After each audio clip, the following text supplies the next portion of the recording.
Assalamualaikum. Halo, apa kabar teman-teman semuanya? Gimana kabar kalian semua hari ini? Aku doain kalian semua baik-baik aja ya, seperti hari-hari kemarin. Dan semoga semua urusan kalian diberikan kelancaran. Oh iya, aku mau ngucapin terima kasih nih sama kalian semua yang udah mau ngeluangin waktunya buat dengerin podcast aku. Kali ini aku mau ngobrol sama salah satu pelajar pondok yang ada di daerah Banyumas terkait sistem pembelajaran online yang sedang kita lakukan ini. Karena memang terhalang oleh jarak, jadi aku sambungin lewat telepon ya. Langsung aja, yuk. Halo, Assalamualaikum.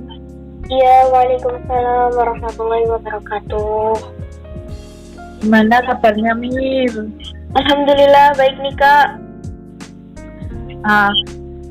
Kita perkenalan dulu ya. Aku Almira Putri dari MB Zamzam Cilongok, Banyumas. Aku di sini mau ngobrol-ngobrol sedikit nih sama kamu tentang pembelajaran online. Boleh, gimana nih Kak? Gimana perasaan kamu saat awal dilakukannya pembelajaran online? Wah, kalau itu sih pastinya terkejut ya Kak. Jadi aku ngerasa kayak jadi anak homeschooling gitu. Tapi seiring berjalan waktu ya enjoy aja, diasikin aja gitu Kak. Karena melihat kondisi yang belum memungkinkan buat kita sekolah secara tatap muka kayak gitu dah. Kamu kan sekolah juga sambil mondok nih ya. Terus kalau sekolahnya dilakukan secara online, kegiatan pondoknya apakah juga dilakukan secara online atau gimana? Ya, kegiatan kepondokan juga tetap berjalan seperti biasanya Kak. Kayak misal habis subuh, itu kan di pondok ada kegiatan tahfidz. Nah, tiap habis salat subuh di rumah juga kita tahfidz, absen, isi kehadiran kayak gitu. Kemudian di pondok itu ada kegiatan kebahasaan, pasti tetap dilakukan pada Isya, dan semua itu persis banget kayak di pondok, cuma ya bedanya kita harus isi form Google, absen kehadiran dan lain-lain gitu. Jadi tetap berjalan sesuai dengan jadwal ya?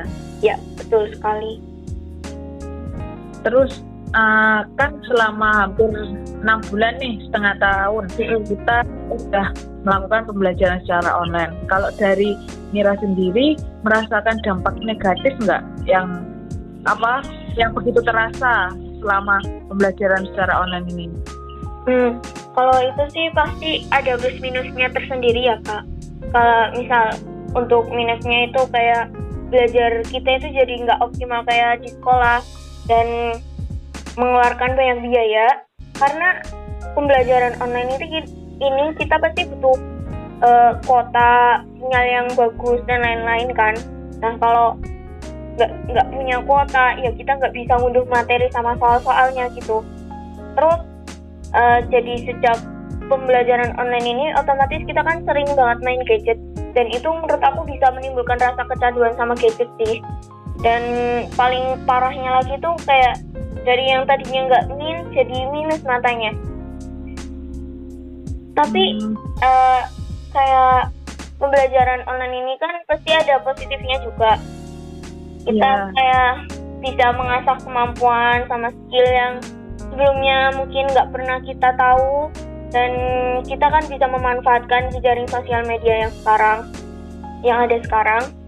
Sama kalau di sekolah itu kan guru sekali jelasin udah gitu. Nah, kalau dari rumah itu kita bisa ngulang-ngulang materi yang diunduh gitu, jadi nggak sepenuhnya kuotanya sia-sia gitu. Terus tetap ada dampak positifnya. Kalau terkait tugas sendiri sih, apakah lebih berat dari sebelum adanya pembelajaran secara daring? Kalau dari sekolah Mira pribadi, pertama kita itu dikasih materi dulu, dan setiap selesai materi satu pertemuan itu nanti kita dapat quiz.